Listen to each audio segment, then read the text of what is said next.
बहुत ज्यादा संघर्ष करके गांव के जो लोग हैं वो अपने बच्चों को पढ़ाते हैं, और तब तुम डॉक्टर बन जाओगे गांव में अकेला, पंचायत में अकेला, डिस्ट्रिक्ट में अकेला, तो उसका बात ही अलग है। तो वो खुशी जो तुम्हें मिलेगा, तुम्हारे पेरेंट्स को मिलेगा।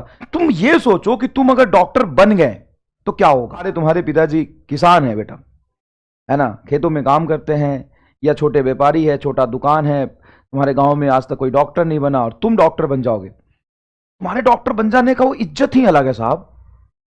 किसी तरीके से उधार लेके, खेत बेच के, पैसा इकट्ठा करके अपने बच्चे को यहां पे एडमिशन दिलाया है, बड़े बड़े कोचिंग में 50,000 60,000 रुपए जमा करके किसी तरीके से एडमिशन दिलाया है। लेकिन अपने पेरेंट्स का सबसे पहले मेहनत करते हैं ना, संघर्ष कर रहे होते हैं, उस समय फील जरूर होता है, लेकिन वही मेहनत और वही संघर्ष आपको 4 दिन बाद एक कॉन्फिडेंस देता है, एक पॉजिटिव वाइब्रेशन आपके अंदर आता है, पॉजिटिव एनर्जी आता है, और आगे काम करने के लिए एनर्जी भी देता है। सही बात है ना यार। संघर्ष करते समय तो लगता है अरे यार ये बहुत बहुत बहुत मुश्किल हो रहा है यार, बहुत मुश्किल हो रहा है, कैसे करे कैसे करे कैसे करे, बहुत पेन हो रहा है, पेन हो रहा है। लेकिन पेन लेते लेते, करते करते एक बार हम कंप्लीट कर लेते हैं, उसके बाद जो सुकून मिलता है, उसके बाद जो कॉन्फिडेंस मिलता है, उसके बाद जो एनर्जी मिलता है, वो एक अलग ही लेवल का होता है ना भाई साहब। समझ में आया कि नहीं आया। और सोच, तू ये मत सोच कि तू डॉक्टर बनेगा ही, क्योंकि जब तू ये सोचेगा ना डॉक्टर बनूंगा ही, किसी भी तरीके से मुझे डॉक्टर बनना ही है, तो इसमें वो मोटिवेशन नहीं मिलता है। और डॉक्टर बनना सबके लिए एक ही जैसा है। तुम ये सोचो कि तुम अगर डॉक्टर बन गए तो क्या होगा। डिफरेंस है बेटा, डिफरेंस है तुम्हारे डॉक्टर बन जाने में और किसी और के डॉक्टर बन जाने में। मान लो कि कोई डॉक्टर का बेटा है, वो प्रिपरेशन कर रहा है, अगर वो डॉक्टर बन जाता है ठीक है, उसको बचपन से गाइडेंस मिला है, उसके घर में पहले ही 4 डॉक्टर है, एक और डॉक्टर बन जाएगा तो क्या है, ठीक है, बढ़िया है, गुड, कांग्रेचुलेशन बोलेंगे लोग, बात खत्म। कोई बिजनेसमैन का बेटा है, वो डॉक्टर मेडिकल की प्रिपरेशन कर रहा है, नीट क्वालिफाई कर लेगा, उसके पिताजी बोलेंगे कहाँ जा रहा है 5 साल बर्बाद करने, इधर आजा, बिजनेस में बहुत पैसा है, तो उसको भी वो प्लेजर नहीं मिलेगा। लेकिन अगर तू डॉक्टर बन जाता है, सोच तो क्या होगा। हमारे तुम्हारे पिताजी किसान है बेटा, है ना, खेतों में काम करते हैं, या छोटे व्यापारी है, छोटा दुकान है, तुम्हारे गांव में आज तक कोई डॉक्टर नहीं बना और तुम डॉक्टर बन जाओगे, तुम्हारे डॉक्टर बन जाने का वो इज्जत ही अलग है साहब। वो खुशी जो तुम्हें मिलेगा, तुम्हारे पेरेंट्स को मिलेगा, मैं ये नहीं बोल रहा, मतलब कंपैरेटिव चीजें हैं, चीजें थोड़ी सी कंपैरेटिव है, थोड़ा सा चीजें कंपैरेटिव होता है, कंपैरिजन होता है। अब सोचो, जब मैं ऑफलाइन में पढ़ाता था तो ऐसे पेरेंट्स आते थे, आज तो अब तो बात नहीं हो पाती पेरेंट्स से मिलना, कहते थे कि हमारे पास 20 बकरी थी, उसमें से 4-5 बकरी बेच के, किसी तरीके से उधार लेके, खेत बेच के, पैसा इकट्ठा करके अपने बच्चे को यहां पे एडमिशन दिलाया है, बड़े बड़े कोचिंग में 50,000 60,000 रुपए जमा करके किसी तरीके से एडमिशन दिलाया। और वहां पे आते थे गांव गांव से, राजस्थान के गांव गांव से, पहले मैं जयपुर में था तब, कोटा में था तब, एकदम मतलब बहुत ज्यादा संघर्ष करके गांव के जो लोग हैं वो अपने बच्चों को पढ़ाते हैं, और तब तुम डॉक्टर बन जाओगे गांव में अकेला, पंचायत में अकेला, डिस्ट्रिक्ट में अकेला, तो उसका बात ही अलग है ना। तुम्हारे एक बच्चा बोला मेरे डैड रिक्शा चलाते हैं, ऑटो रिक्शा चलाते हैं, और तुम डॉक्टर बन जाते हो, तो उसका प्लेजर, उसका सोच वो एक अलग ही लेवल पे है।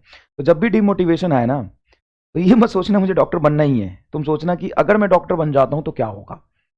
अगर मैं डॉक्टर बन जाता हूं सच में, तो मेरे लाइफ पे क्या फर्क पड़ेगा, मेरे घर वालों पे क्या फर्क पड़ेगा, मेरे फैमिली रिलेटिव्स, मेरे गांव में क्या फर्क पड़ेगा, ऐसे सोचो। समझ में आया कि नहीं है।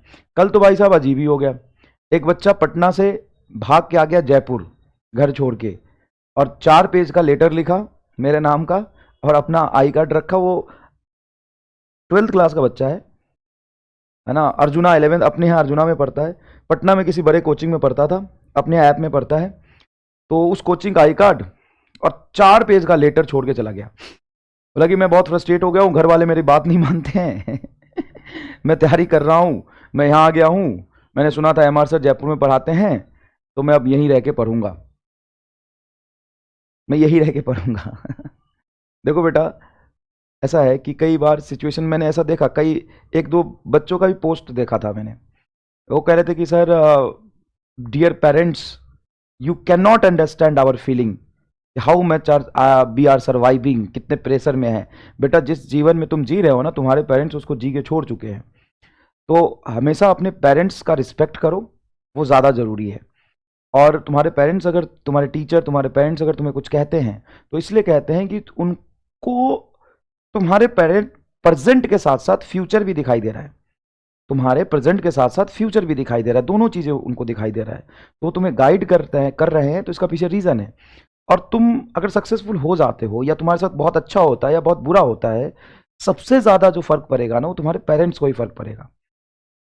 तो ये जो एटीट्यूड है, बिहेवियर है अपने पेरेंट्स के प्रति, कि वो तुम्हें नहीं समझ सकते हैं, ये गलत है। तो लाइफ में कुछ भी करो, लेकिन अपने पेरेंट्स का सबसे पहले रिस्पेक्ट करना सीखो, है ना। उस लेटर में लिखा था कि मैं हॉस्पिटल बनाऊंगा, मैं दुनिया बदल दूंगा, मैं फ्री में इलाज करूंगा। अबे तुम अपनी पेरेंट्स की इज्जत नहीं कर सकते, घर छोड़ के भाग आए हो, तुम हॉस्पिटल क्या खोलोगे यार, बकलोली कर रहे हो। हाँ भाई, पटना से आ गया विदाउट टिकट, पटना से विदाउट टिकट आ गया जयपुर मेरे से मिलने के लिए। मैं वो नहीं हूं वहां पे। मैं उसकी फीलिंग का, इमोशन का रिस्पेक्ट करता हूँ, लेकिन ये गलत है। घर छोड़ के थोड़ी ना भाग आएंगे।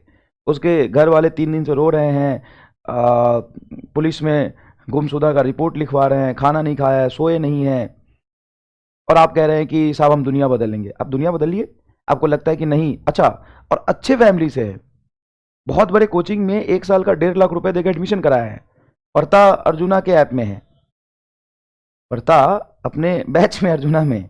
मेरे से पढ़ता है वो, 11th क्लास में, 12th का बच्चा है। 1.5 लाख रुपए वहाँ पे फीस भी दिया हुआ उसने, और फिर घर छोड़ के भाग आया कि अब मैं खुद ही, मुझे नौकरी दिलवा दो एक, मैं खुद ही नौकरी करूंगा और मैं संघर्ष करूंगा। ठीक है, करिए, अपना होता है तो पेरेंट्स से इजाज़त लीजिए और करिए। इजाज़त नहीं देते तो उनको बता के तो जाइए कि हम ये करेंगे। अलग ही लेवल है भाई साहब। तो बहुत सारे लोग हैं, जैसे इस एज में होता है बेटा, मतलब सुनना ध्यान से, इस एज में जैसे तुम्हारी जो उम्र है 17 साल, 18 साल, 16 साल, इस एज में लगता है कि मैं ही शक्तिमान हूं, मैं ही न्यूटन हूं, मैं ही आइंस्टाइन हूं, मैं भगवान हूं, मैं ही सब कुछ हूं, मैं शक्तिवान हूं, मैं ये कर सकता हूं, मैं वो कर सकता हूं, पेरेंट्स समझ नहीं पा रहे हैं। तो बेटा, जितनी तुम्हारी ऊपर है ना, उम्र है ना, उस उम्र से तुम्हारे पेरेंट्स गुजर चुके हैं। और दूसरी बात, एक चीज हमेशा याद रखना कि तुम उन्हीं के पार्ट हो, और तुम्हारे साथ गलत या अच्छा होने से जो सबसे ज्यादा फर्क पड़ता है वो तुम्हारे पेरेंट्स से पे ही पड़ता है, पेरेंट्स को ही पड़ता है। तो वो तुम्हारे लिए कभी गलत नहीं होंगे। समझ में आया कि नहीं है?